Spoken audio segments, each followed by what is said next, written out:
শেখ হাসিনা ইতিহাসে সবচেয়ে বড় ঘাতক। এখন অন্যায় অভিযান নাই, কত মায়ের মুখ খালি করেছে। আমরা এই সভা থেকে দাবি করবো তাকে বাংলাদেশে ফিরিয়ে এনে বিচার করতে হবে। তার পরিণতি হবে রোমানিয়ার চৌচেস্কুর মতো, তার পরিণতি হবে ইটালির মুসলিনের মতো। এবং ভারতকে বলবো, যদি বন্ধুত্ব করতে চান তাকে বাংলাদেশে ফেরত পড়ান। তার বিরুদ্ধে হত্যা মামলা রুজু হয়েছে, আরো বহুত হবে। বাংলাদেশে একটি বিপ্লব হয়েছে, এতদিন কাগজে কলমে পড়েছেন বিপ্লবের কথা, এবার নিজের দেশে একটা বিপ্লব দেখেছেন। আমরা যারা দেখেছি অত্যন্ত ভাগ্যবান। ইলেকশন কমিশন একটা নিকৃষ্ট একটা প্রতিষ্ঠান। ভোট ডাকাতিতে শেখ হাসিনা এবং আওয়ামী লীগকে বহাল রেখেছে তারা।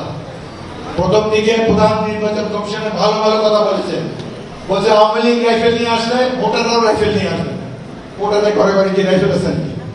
এত সুন্দর বক্তব্য দিয়ে পরে পরে ধীরে ধীরে এক নির্বাচনে বললেন যে দুপুর 12টার সময় ভোট হয়েছে 24%। তিনি একটা ঘুম দিন, ইলেকশনের দিন ঘুমায় প্রধান নির্বাচন কমিশন, তিনি একটা ঘুম দিয়েছেন, ঘুম তো তুলতে দেখে এটা 55% হয়ে গেছে। তিনি ঘুম না দিলে তো এই 24%ই থাকতো। এগুলা কি ধরনের ইলেকশন কমিশন আমরা পেয়েছি এই দেশে?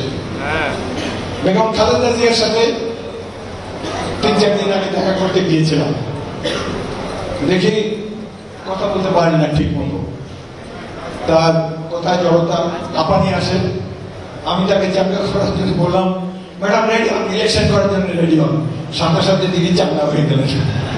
বলেন কি আমার বলেন কি, আমি তো সজ্জা সারিয়েছি।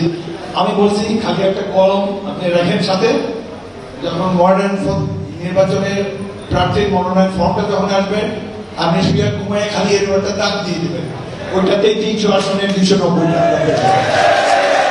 এই সরকার এই মহান নেত্রী সবচেয়ে জনপ্রিয় নেত্রীকে চিকিৎসা দেন। আশা করব শীঘ্রই আমরা তাকে বিদেশে পাঠাতে পারবো। তিনি পরিপূর্ণ সুস্থ হয়ে দেশে আসবেন এবং আগামী দিনের নির্বাচনের পরে দেশের প্রধানমন্ত্রী হবেন ইনশাআল্লাহ।